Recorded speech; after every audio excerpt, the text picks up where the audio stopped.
Okay, so as I said, the diagram again is not there for us to remember, but इसको समझे बगैर थोड़ा topic समझना मुश्किल है. This is electron gun. ये एक्सेलरेटर है. यहाँ बनता है ग्राफ, पीक्स,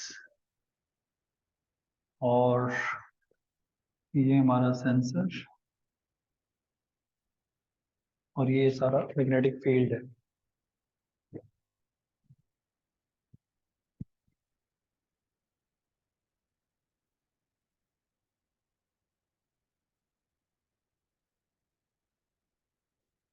अभी ऑनलाइन वाले सारे नहीं आए, मेरे ख्याल से मैं लिखने वाला काम कर लेता हूँ, फिर एक्सप्लेन कर दूंगा. आप इसके बाद जो इम्पोर्टेंट पीक्स आपको याद रखनी है वो आप ऐड कर लें. इम्पोर्टेंट पीक्स और fragmentation.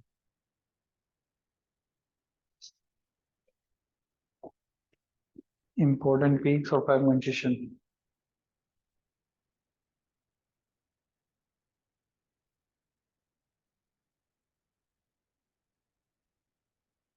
Then this M peak formed by the whole molecule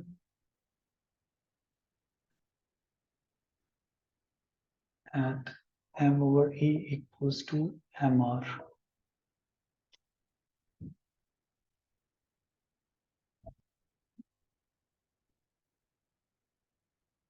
फिर है M+1 peak that's formed by carbon 13, and it helps to find number of carbon atoms. So formula N into 1.1 over 100 equals to M+1 over M. N is number of carbon atom.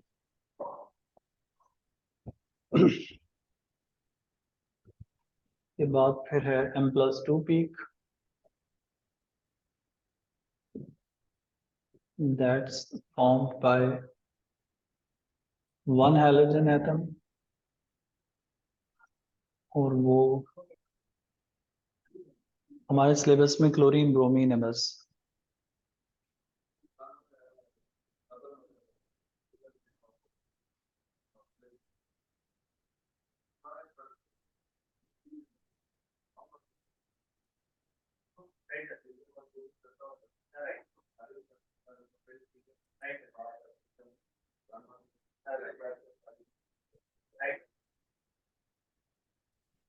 जो लोग online अभी आए हैं बस आप लोग ये जरा कॉपी कर लें. वैसे तो नोट्स आपके पास होंगे इसके ऑलरेडी है इसमें से, लेकिन अगर नहीं है तो ये जो मैं पीक्स लिख रहा हूँ ये तो आपने जरूर याद रखनी है. डायग्राम रिक्वायर्ड नहीं है, I just drawn it to explain the topic. Explain अभी मैंने कुछ भी नहीं किया, आप कॉपी कर लें अभी तक, तो फिर मैं एंड पे करता हूँ.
मरियम नहीं, मैं बोल नहीं रहा, मैं लिख रहा हूँ बस।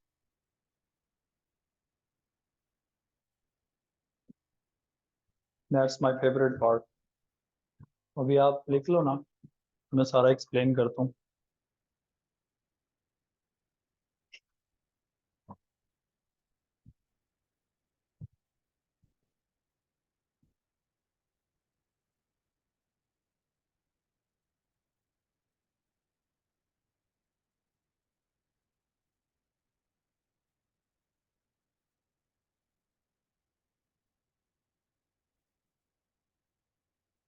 मैं कहने से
श्योर।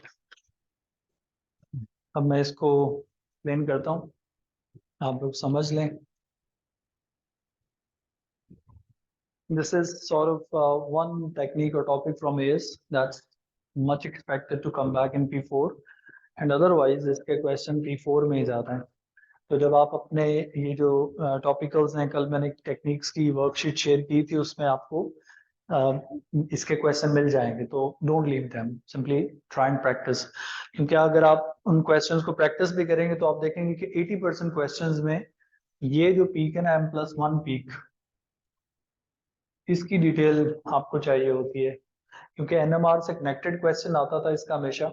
तो पहले पार्ट में एग्जामिनर आपसे ये number of carbon atom sample के कैलकुलेट कराता था यूजिंग मास स्पेक्ट्रोमेट्री ग्राफ। तो उस आज उसमें वो आपको ये जो पीक्स हैं M+1 और M पीक, इनकी हाइट्स की रेशियो दे देते थे क्वेश्चन में, पहले पार्ट में 2-3 मार्क का। तो उसको यूज करके आप नंबर ऑफ कार्बन एटम निकाल लेते थे, फिर वो एनएमआर पे चले जाते हैं क्वेश्चन में। तो ज्यादा क्वेश्चन आपको इसके M+1 पीक से रिलेटेड मिलेंगे।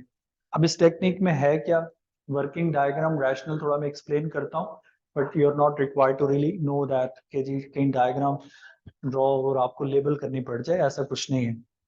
देखिए, mass spectroscopy is also a technique which is used to find out the structure of organic compounds mainly, or simple molecules like water, HCl, ammonia, and more than that, the number and types of isotopes of an element। ठीक है ना, जैसे आप कहते हैं ना chlorine के 2 isotopes हैं, कार्बन के 2 हैं, कुछ एलिमेंट्स के 5 हैं, कुछ के 10 हैं। अब ये इंफॉर्मेशन साइंटिस्ट को कैसे पता चलती है? they use this mass spectrometer to find that out। अच्छा, अब this concept has always been in syllabus, सिर्फ मास स्पेक्ट्रोमीटर की वर्किंग की डिटेल्स A2 में थी बस, और वो भी आइसोटोप से रिलेटेड उन्होंने कभी पूछी नहीं। लेकिन इंटरेस्टिंगली जो एटॉमिक स्ट्रक्चर के आप जब एएस के क्वेश्चन करते थे, आपको याद होगा, उसमें रिलेटिव एटॉमिक मास की कैलकुलेशन के क्वेश्चंस आते थे कि एक एलिमेंट है, उसका मास स्पेक्ट्रोमीटर का एनालिसिस किया तो ग्राफ पे आपको वो आइसोटोप्स की परसेंटेज दे के मास के अगेंस्ट फिर आप कैलकुलेट करते थे रिलेटिव एटॉमिक मास, राइट, एएस में। तो वो जो ग्राफ इनफैक्ट बनता है, उधर आपको अगर इधर आइसोटोप्स की पीक्स मिल जाए तो आप वो फार्मूला लगा के mass of first isotope into its percentage, फिर mass of second isotope into its percentage, उसका रिलेटिव एटॉमिक मास निकाल ले। तो रिलेटिव एटॉमिक मास निकालना, नंबर ऑफ आइसोटोप्स बताना, वो इसका एक मेजर यूज है।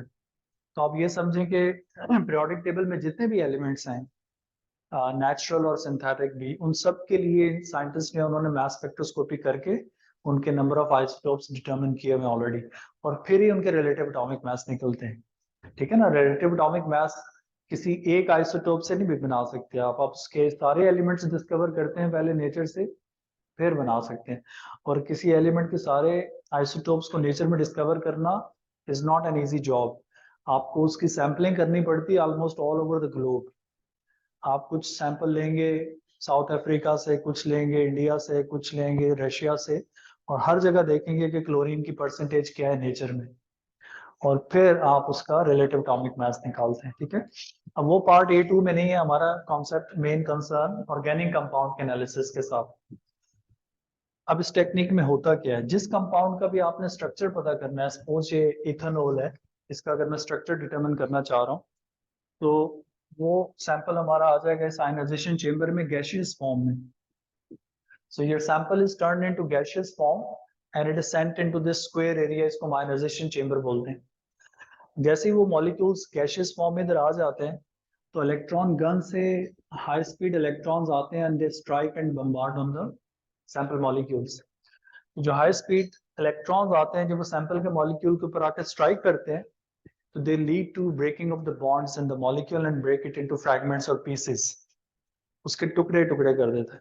अब वो जो फ्रैगमेंट्स बनते हैं यहाँ पर, they all carry +1 charge, unipositive.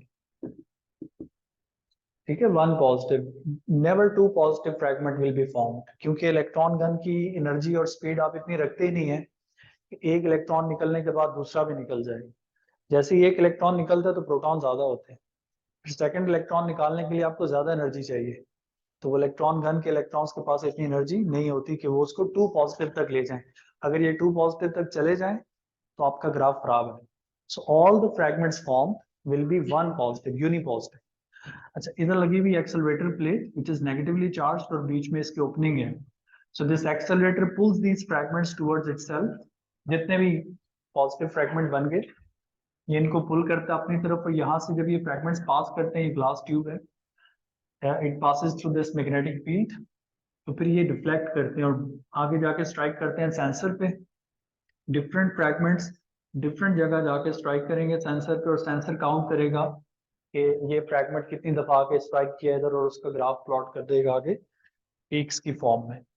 अच्छा, अब इसमें जो इम्पोर्टेंट चीज आपको समझनी है वो ये कि जो फ्रैगमेंट हैवी होते हैं, बड़े होते हैं, उनमें डिफ्लेक्शन कम होती है, चार्ज तो सब पे +1 रहता है, यूनिपॉजिटिव।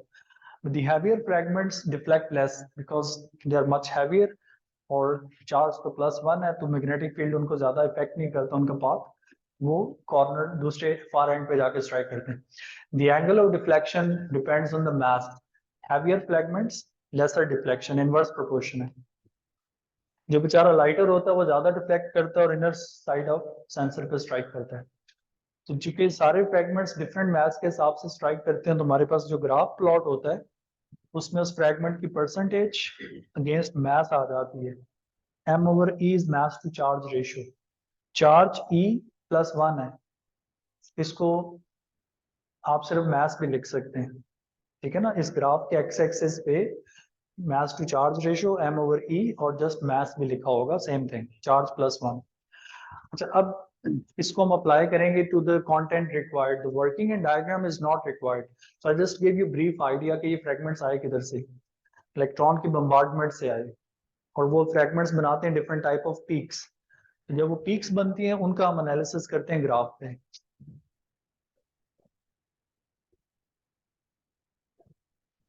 हाँ है ना, मैं सेंड कर दूं बेटा, अभी आप लोग समझ लें। आई नो कि वैसे तो मैंने फोकस ठीक किया हुआ था, लेकिन इसके मैं आपको नीट PDF शेयर कर दूंगा। ठीक है, ये तो रफ सी लग रही है, मैं पिक्चर भी खींच देता हूँ, कोई मसला नहीं, लेकिन आप कोशिश करेंगे जो पीक्स की डिटेल्स में बताता हूँ ना, वो समझ लें ज्यादा। अच्छा पिक्चर मांगने सारे, इसके नोट्स मिल जाएंगे बेटा, आप समझ लें, ज्यादा इंपॉर्टेंट है मेरे ख्याल से। तो जो डिफरेंट पीक्स जिसकी डिटेल्स आपको रिटेन करनी है, याद करनी है, वो M peak, M+1 peak, M+2 और M+4 पीक है। ठीक है, ये M+4 पीक अपेरेंटली सिलेबस में नहीं है, ना बुक में है, लेकिन पास पेपर में इसके काफी क्वेश्चन, ये आपको याद रखनी पड़ेगी। अब जनाब आ जाए सैंपल पे, इथेनॉल पे।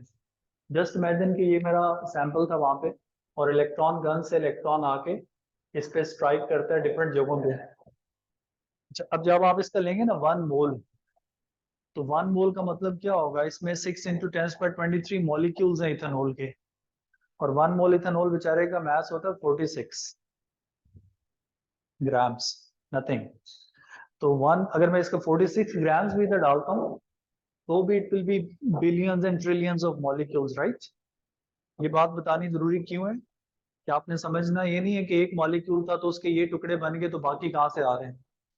इतने सारे मॉलिक्यूल्स हैं, हर एक मॉलिक्यूल डिफरेंट तरह से ब्रेक होगा, डिफरेंट डिफरेंट फ्रैगमेंट्स बनाएगा, और वो सारे फ्रैगमेंट्स मिलके फिर ग्राफ पे पीक्स बना देंगे। एक मॉलिक्यूल नहीं होता, there's a very large number of molecules of the sample there. अच्छा, अब जस्ट इमेजिन कि अगर ये इलेक्ट्रॉन गन से इलेक्ट्रॉन आता है और ये ऑक्सीजन के लोन पेयर पे स्ट्राइक करते हैं, बॉन्ड पे स्ट्राइक नहीं करता, बट लोन पेयर पे स्ट्राइक करता है। और आपको पता है कि एटम के अंदर जो इलेक्ट्रॉन्स होते हैं, they are held because of the attraction from the nucleus, और अगर उस अट्रैक्शन को कोई चीज ओवरकम कर दे तो वो इलेक्ट्रॉन निकल जाता है, या वो बॉन्ड टूट जाएगा। अब वो जो इलेक्ट्रॉन्स आ रहे हैं इलेक्ट्रॉन गन से, they are actually like bullets, and they have high energy and speed. So they come with such energy and speed that when they strike the electrons, they knock them out of the molecule, right? अच्छा, अब अगर इसका oxygen का lone pair यहाँ से निकल जाए, तो बॉन्ड तो कोई नहीं टूटा, लेकिन इसके ऊपर आ जाएगा पॉजिटिव चार्ज, क्योंकि एक इलेक्ट्रॉन कम हो गया। अच्छा, जैसे ही इस पर पॉजिटिव चार्ज आएगा तो इस पूरे फ्रेगमेंट को हम बोलेंगे C2H5OH प्लस। फ्रेगमेंट सारे +1 होंगे, लेकिन इसका चूंकि बॉन्ड कोई नहीं ब्रेक हुआ, एटम कोई नहीं निकला, तो इस पूरे फ्रेगमेंट का जो मास होगा, that would equal to its MR 46, and its peak will be called M peak. अब यहाँ से जो मैं एक्सप्लेनेशंस बताऊंगा ना, वो इंपॉर्टेंट है। अगर इससे पहले वाले थोड़ी बहुत नहीं भी समझ आई ना, अब समझना है इसको। आपने इतना बस एक बच्चे को हम ये भी बता देना, यार आप ये समझो कि मैथ स्पेक्ट्रम में फ्रेगमेंट्स बनते हैं, टुकड़े बनते हैं, पीसेस बनते हैं, सब पे +1 चार्ज होता है, और उन पीसेस का मैथ फर्क होता है। अब किन फ्रेगमेंट्स और पीस की इंफॉर्मेशन आपसे रिक्वायर्ड है, इंपॉर्टेंट, वो याद रखनी है। लेट्स सपोज कि अगर एक ग्राफ है, इधर आपको पेपर में मिला हुआ, और मैं उसकी एक पीक बनाता हूँ इधर, और 46 पे, और उसको पीक के ऊपर मैं लिख देता हूँ M। I mean, you don't know what the compound is, but you have the graph of that compound, और 46 पे M लिखा हुआ है। तो M peak से हमें क्या इंफॉर्मेशन मिलेगी? It is the MR of that compound. M peak tells me the MR of the compound, right? It's formed at mass to charge equals to MR of that compound. अच्छा, अब अगर मुझे examiner ने previous part of question में ये बता दिया कि कंपाउंड अल्कोहल है, और उसका मास स्पेक्ट्रो ग्राफ बना हुआ है, अब मुझे ये पता है कंपाउंड अल्कोहल है, और एम पीक मुझे 46 पे नजर आ रही है, तो मुझे पता चल गया इस अल्कोहल का MR 46 है। तो before I go to the other part of the question, I quickly pick up the calculator and I find out the MR of alcohols, right, क्योंकि इतना बड़ा MR नहीं है ना, 46 है। तो सबसे छोटी अल्कोहल कौन सी होती है? देखिए मेथनॉल, आप उसका MR निकालेंगे वो इससे मैच नहीं करेगा।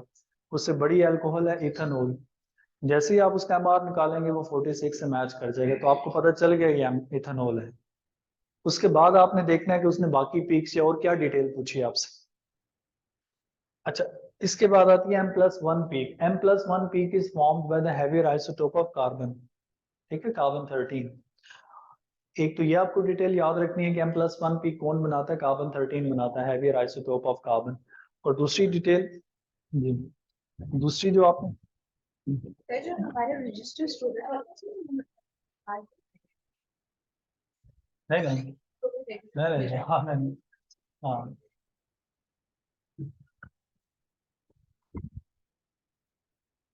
तो M+1 peak is made by carbon 13, और इस पीक का हमें क्या फायदा है, अगेन जो आपको एग्जाम के हिसाब से याद रखना है, it help us to find out the number of carbon atom in the sample, right. अच्छा, अब कैसे पता चलता है? It's this formula that I have written n into 1.1 over 100 equals to m plus 1 over m. इसमें ये जो m plus 1 over m है, ये बेसिकली इन पीक्स की हाइट्स की रेशियो है। ठीक है, इन पीक्स की हाइट्स की रेशियो है, ये क्वेश्चन में आपको गिवन होती है। तो जो भी आपको क्वेश्चन में पीक्स की हाइट्स मिलेंगी, लाइक अगर आपसे एग्जामिनर कहता है कि the ratio between m and m plus 1 peak is 48:5, मैं सपोज कर रहा हूँ, तो आप इस रेशियो को इक्वल कर देंगे इस फार्मूला के, और यहाँ से n निकाल देंगे। This n that you'll work out has to be a whole number value because that's the number of carbon atom, right? अच्छा, m plus 1 पीक का ये फायदा है। अब अगर ग्राफ के ऊपर आपको m के बाद एक पीक नजर आती है, लाइक m plus 1, एक अगली वाली पीक, तो वो होती है m plus 1 peak. Typically m plus 1 peak is very short, tiny against m peak. इसकी रीजन ये है कि जो कार्बन का हेवियर आइसोटोप है 13, इज जस्ट 1.1% इन नेचर, 1% ही कह लें। मतलब अगर मैं 100 एटम्स उठाता हूँ कार्बन के नेचर से, उनमें से 99 कार्बन 12 होंगे और एक बेचारा कार्बन 13 होगा। अच्छा, अब इसी चीज को अगर आप इथेनॉल पे सोचें, तो अगर इन दो कार्बन में से एक कार्बन 13 आ जाए, हैवियर आइसोटोप, दूसरे कार्बन के 13 होने का चांस इम्पॉसिबल है प्रोबेबिलिटी के हिसाब से। ये बात समझ रहे हैं आप? अगर एक कार्बन 13 आ जाए तो फिर इस कंपाउंड का MR 46 तो नहीं रहेगा, इसका बन जाएगा 47। तो अगर m पीक अपेयर हुई थी 46 पे, तो 47 पे जो पीक होगी वो m plus 1 की होगी because of the carbon 13, right? अच्छा, अब इसके बाद जो दूसरी इंपॉर्टेंट पीक्स हैं उनको भी मैंने एक्सप्लेन कर दूं, बजाय इसके एंड पे शॉर्ट ऑफ टाइम रह जाए। m+2 peak and m+4 peak, these two peaks are made by halogen atoms. हमारे सिलेबस में सिर्फ दो हैलोजन एटम्स हैं, क्लोरीन ब्रोमीन। उसके अलावा आयोडीन, फ्लोरीन, एस्टेटीन की डिटेल्स आपसे नहीं पूछ सकता एग्जामिनर। अगर पूछेगा तो इन्फॉर्मेशन देगा। आयोडीन की उन्होंने कभी पूछी है A2 में, AS में चूंकि ये टॉपिक चला गया तो उधर आने का चांस कम है। अगर एक कंपाउंड में एक हैलोजन है और वो हैलोजन हो क्लोरीन का, तो फिर जो m और m+2 पीक बनेगी उनकी हाइट की रेशियो 3:1 होगी। और अगर वो ब्रोमीन होगा तो फिर m और m+2 पीक की हाइट्स की रेशियो इक्वल होगी। अच्छा, अब ऐसा होता क्यों? जो m पीक है वो क्लोरीन का हैवियर आइसोटोप, लाइटर आइसोटोप बनाता है 35, और जो m+2 पीक है वो क्लोरीन 37 बनाता है। ठीक है, क्लोरीन 35 m पीक में पेयर होगा, और क्लोरीन का जो हैवियर आइसोटोप है 37 वो m+2 पीक में जाता है। अब chlorine 35 is about 70% in nature and chlorine 37 is about 30% in nature. तो जो आइसोटोप ज्यादा है परसेंटेज में, ज्यादा है उसकी पीक की हाइट भी टॉल होगी क्योंकि वो ज्यादा पेयर होगा। ब्रोमीन के केस में these two peaks height ratio is same, reason being m peak is made by bromine 79 and m+2 is made by bromine 80, और इन दोनों की जो परसेंटेज है नेचर में वो इक्वल है, 49% 51%, तो दैट्स ऑलमोस्ट इक्वल। इस वजह से इन दोनों की पीक की हाइट रेशियो सेम रहती है। और अगर एक कंपाउंड में दो हैलोजन के एटम्स होंगे तो फिर हमें m+4 पीक भी नजर आएगी, और वो दो हैलोजन के एटम्स फिर या तो दोनों क्लोरीन होंगे या दोनों ब्रोमीन। एक क्लोरीन एक ब्रोमीन हो सकता है बट आपसे रिक्वायर्ड नहीं है।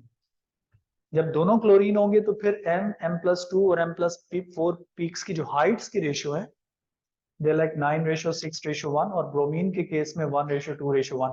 ये जो पीक्स की हाइट्स है ना, ये आपको याद करनी है। ठीक है, ये आती हैं क्वेश्चंस में, वहां पे इनको हम प्रूव भी कर सकते हैं, लेकिन उन्होंने प्रूव कभी नहीं मांगा है सच। a+b² के फार्मूला से भी ये निकल आता है, या प्रोबेबिलिटी के हिसाब से कि दोनों ब्रोमीन 79 आ जाए, दोनों 80 आ जाए, एक 79 एक 80 आ जाए।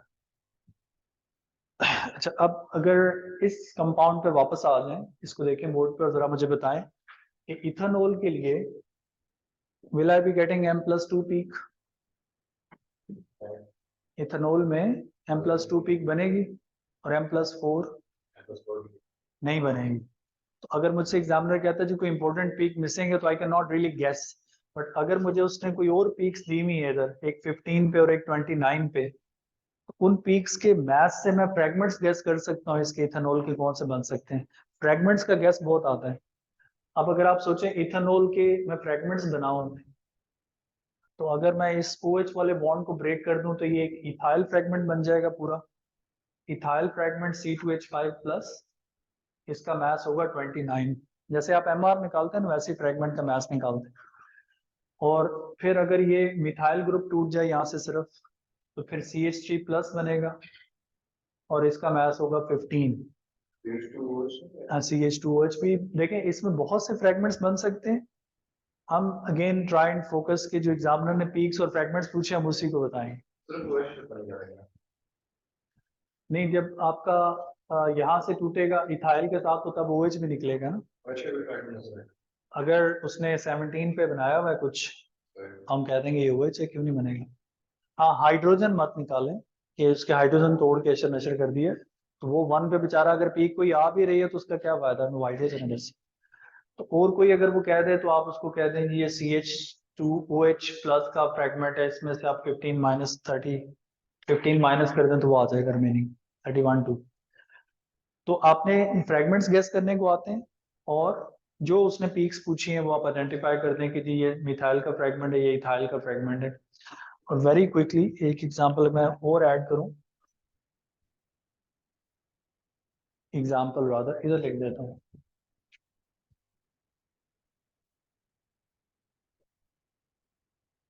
अच्छा, जस्ट इमेजिन के एक कंपाउंड था CXHY and Z. This element Z is some third element beside carbon hydrogen in that compound, और उस कंपाउंड का आपको उसने मास स्पेक्ट्रो का ग्राफ दिया हुआ है, और उस ग्राफ के ऊपर कुछ ये सिचुएशन है।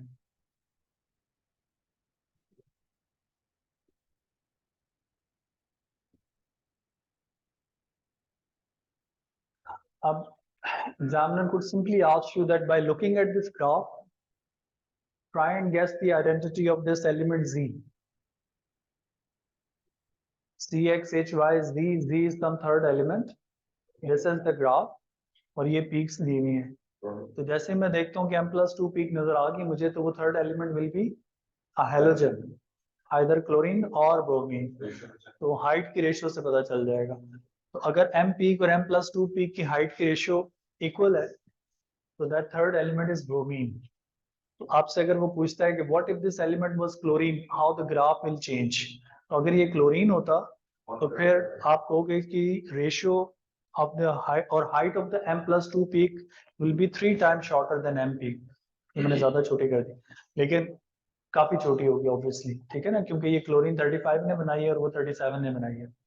और बाकी अगर फिर वही बात है कि अगर कोई ऐसी सिचुएशन होगी कि जिसमें आपको M+2 और M+4 पीक्स, 3 पीक्स मिल जाए, अब मुझे पता चल जाएगा कि अब 2 हैलोजन प्रेजेंट है, और हाइट से फिर मैं बता सकता हूँ कि वो क्लोरीन है। इस केस 9:6:1, ठीक। और अगर वो ब्रोमीन हुआ तो इट विल बी 1:2:1, हाइट्स की रेशियो। और वो 2 ब्रोमीन के केस में ये हाइट मिडल वाली क्यों ज्यादा हो जाती है, क्योंकि देखिए ब्रोमीन के 2 आइसोटोप्स हैं 79 और 80। अगर ये दोनों ब्रोमीन 79 हो, दोनों एक 80 और एक 79, फिर ये 79 और ये 80, ये जाएगा M पीक में, ये जाएगा M+2 पीक में, और फिर दोनों ब्रोमीन 80, ये जाएगा M+4 में। देखें M पीक लाइटेस्ट आइसोटोप बनाएंगे 79 वाले, 80 + 79 का mass will be less than 80 + 80, तो ये चारों मिलके M+2 पीक बनाएंगे। तो there is a greater probability कि 2 ब्रोमीन में से एक 79 आए और एक 80 आए। इसलिए ब्रोमीन के केस में मिडल वाली जो पीक है उसकी हाइट बढ़ जाती है compare to M and M+4 को, ठीक है, इस रेशियो की वजह से। लेकिन अगेन जैसे मैंने कहा कि ये अब चूंकि M+4 पीक तो सिलेबस में नहीं थी, अपेरेंटली पेपर में आती रहती थी। अब इसका AS में गया हुआ टॉपिक, तो इतना पूछने का चांस उसका कम है। जितना क्विकली इसको मैं रिकैप कर सकता था मैंने कोशिश की है। आप लोग इसलिए कि जो NMR के क्वेश्चंस जो वर्कशीट मैंने शेयर किया ना, उसके साथ जो मैथ स्पेक्ट्रो के स्पेशली ये वाला पोर्शन होगा ना, उसको आपने स्किप नहीं करना है, इसलिए दोबारा आ सकता है 3-4 नंबर का, तो फिर ये ना हो कि आप फंसे हैं। तो अब कल परसों हम करेंगे इंशाल्लाह P5, और उसके लिए मेरी कोशिश होगी कि इवनिंग में मैं कोई पेपर शेयर कर दूं आपसे, उनको आप थोड़ा गो थ्रू करके आ जाएं ताकि क्लास में जरा कम टाइम में ज्यादा काम हम कर लें, ठीक है ना। वैसे कुछ और चीज़ें भी मैं P5 के भी एक्सप्लेन करूँगा और फिर आगे क्वेश्चन सॉल्व भी करेंगे मेन। ठीक है, चलो।